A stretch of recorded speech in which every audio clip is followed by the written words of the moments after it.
Before we dive into what I'm about to reveal, I need you to understand something. What happened this week isn't just politics as usual, it's a deliberate manipulation of the system that should outrage every American who believes in justice.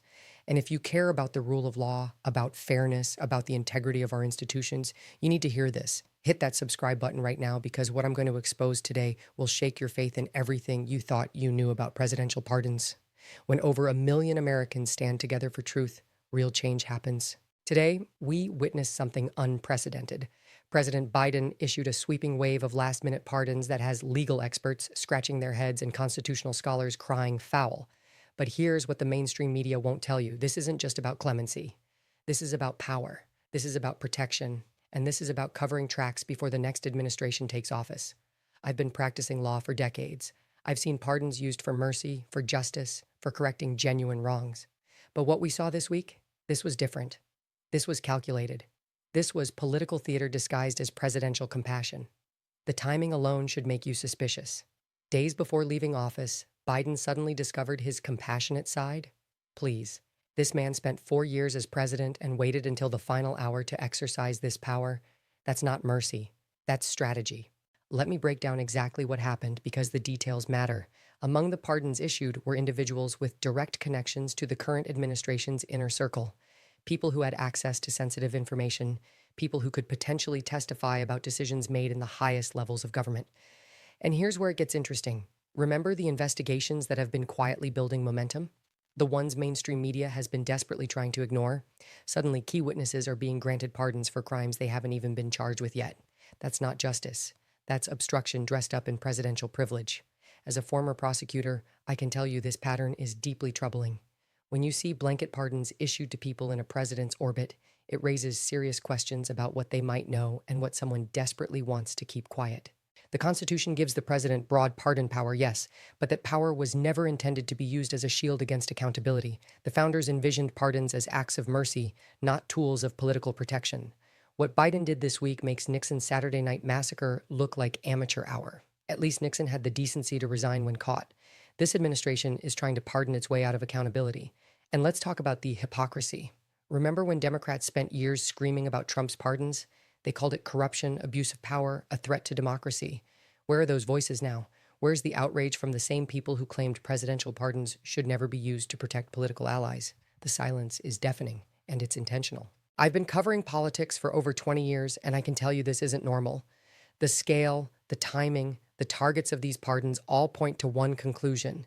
This administration knows something damaging is coming, and they're trying to silence potential witnesses before they can talk.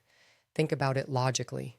If these pardons were truly about justice and mercy, why wait until the last possible moment? Why not issue them months ago when they could be properly vetted and explained to the American people? Why the rush? Why the secrecy? Because this isn't about justice. This is about survival, political survival. Now, let me explain exactly why this matters for you, for your family, for the future of this country. When presidents can simply pardon away investigations, it creates a two-tiered justice system, one where ordinary Americans face the full weight of the law, and another where political insiders get get-out-of-jail-free cards. The mainstream media is already working overtime to normalize this. They're calling it routine presidential clemency. They're comparing it to previous administrations' final acts. But don't be fooled. The scope and nature of these pardons are anything but routine. We're talking about preemptive pardons for crimes that haven't been prosecuted yet. We're talking about blanket immunity for actions that haven't even been fully investigated. That's not how the justice system is supposed to work in America. Let me give you some historical context here. Presidential pardons traditionally fall into specific categories: military desertion during unpopular wars, nonviolent drug offenses where sentences seem disproportionate, cases where new evidence suggests wrongful conviction. What we saw this week fits none of these traditional patterns. Instead, we're seeing pardons that look suspiciously like witness protection. Protection for people who might otherwise be compelled to testify about what they saw, what they knew, what they were ordered to do. And here's what really should concern every American. If these pardons are legitimate, why aren't we being told exactly what crimes they're covering? Why the vague language? Why the broad immunity? When justice is being served, there's transparency. When something corrupt is happening, there's deliberate opacity. As I've learned from years of legal practice, when someone frantically tries to shut down potential testimony, it's usually because that testimony would be devastating. These pardons aren't acts of mercy, they're acts of desperation. The American people deserve to know what their government has been doing in their name. They deserve to know what crimes may have been committed by those in power. They deserve accountability, not cover-ups disguised as presidential prerogatives. This isn't about partisan politics. This is about the rule of law. This is about whether we still live in a country where actions have consequences, regardless of your political connections. And let me be crystal clear about something else. The timing of these pardons, coming right before a change in administration, sends a chilling message to future prosecutors. It says that if you investigate the wrong people, if you ask the wrong questions, if you get too close to uncomfortable truths, those in power will simply pardon their way out of consequences. That's not democracy.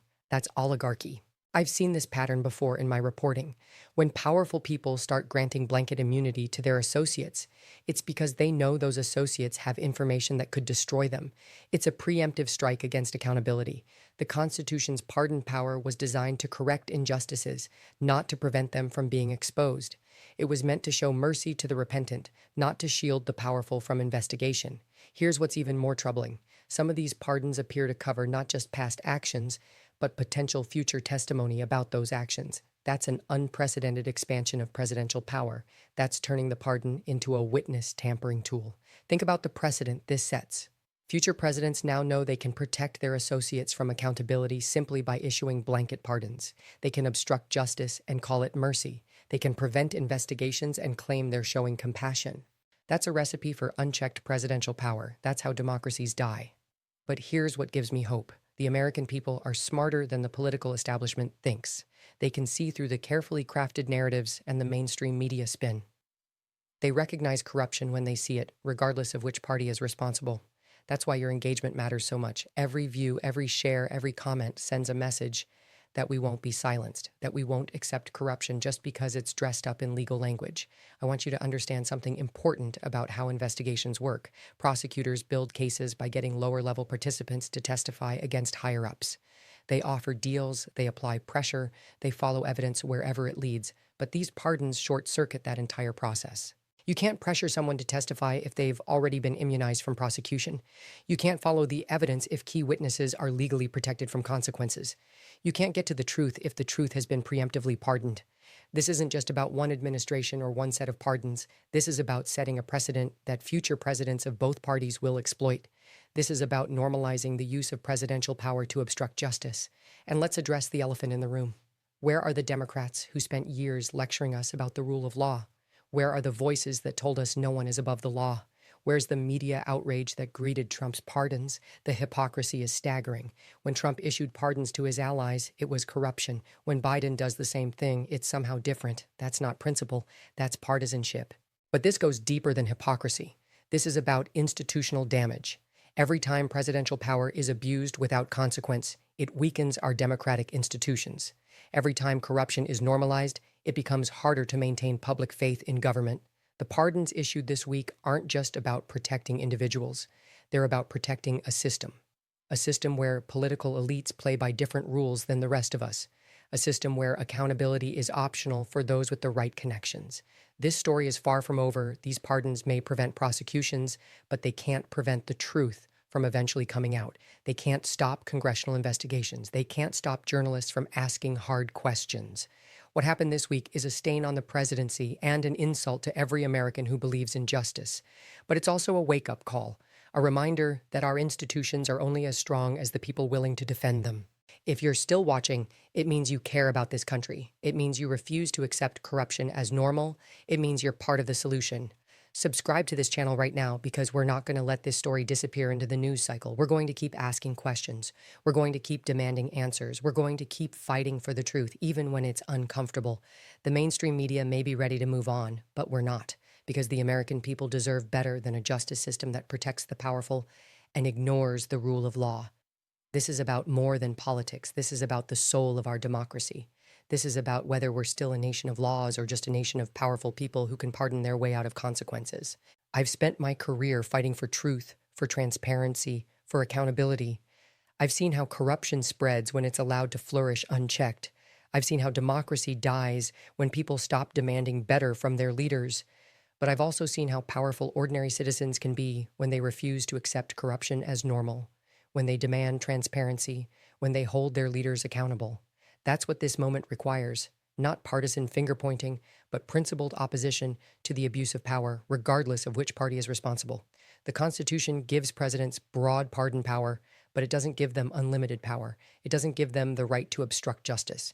It doesn't give them the right to place themselves and their allies above the law.